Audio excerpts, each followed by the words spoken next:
chiaប្រភេទកង់3ឥណ្ឌាដែលគាត់បានយកមកកែដាក់ម៉ាស៊ីនម៉ូតូវ៉ែវសម្រាប់ដឹកកង្វាន់បានដើមឡើយគឺជា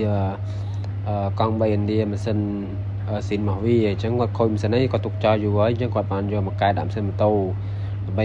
ដឹកកង្វាន់គាត់បានឃើញការបង្ហោះវីដេអូនិងការ live វីដេអូខ្ញុំបាទឥឡូវគាត់បានយកមកកែហើយឥឡូវយើងបានកែជូនគាត់រួចរាល់ហើយបាទគឺយើងធ្វើក្លុបបិទបើកអញ្ចឹងដើម្បីយើងសនុកយើងដំសិនយកមកជួសជុលនេះគឺយើងបានកែរួចរាល់ហើយបាទគឺយើងធ្វើបែបហ្នឹងយើងមានឆ្នៃដាក់ជាមួយនឹង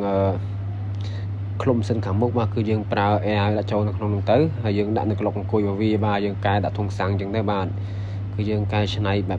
បហ្នឹងសម្រាប់ឲ្យភ្ញៀវបាទនេះគឺជាប្រភេទឆ្កោះលេខអាយ៉ែហើយនឹងឆ្កោះលេខជាន់ទៅមុខហើយនឹងសាងលេខបាទនេះគឺយើងកែបែបហ្នឹងបាទនេះប្រភេទឆ្កោះលេខអាយ៉ែថយក្រោយ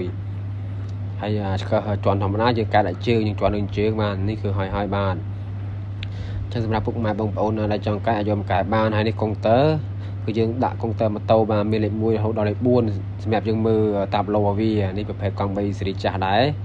នេះគឺជាប្រភេទម៉ាស៊ីនម៉ូតូ Aveo 125cc ហើយយើងកែកម្លាំងឲ្យខ្លាំងជាងមុនមិនអាចអូសរួចបាទនេះដៃលេខយ៉ែគឺស្អាតខ្លាំងបាទហើយកង់គឺគាត់ឲ្យខ្ញុំឡើងកង់ធំបាទឡើងកង់លេខ12ហើយយើងប្រើជាមួយនឹងប៉ុងកលេយើងអាយ៉ែថយក្រោយបានបាទនេះគឺយើងកែបែបហ្នឹងមកគឺកែហើយយើងយកទៅដឹកកង្វាន់ស្រួលជាងម៉ាស៊ីនមកវាដើមហើយដោយសារម៉ាស៊ីនវាខូចច្រើនពេកគាត់ធ្វើអស់លុយច្រើនណា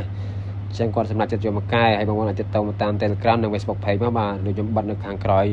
ខំ3ស្រាប់មកអរគុណច្រើនជំរាបលា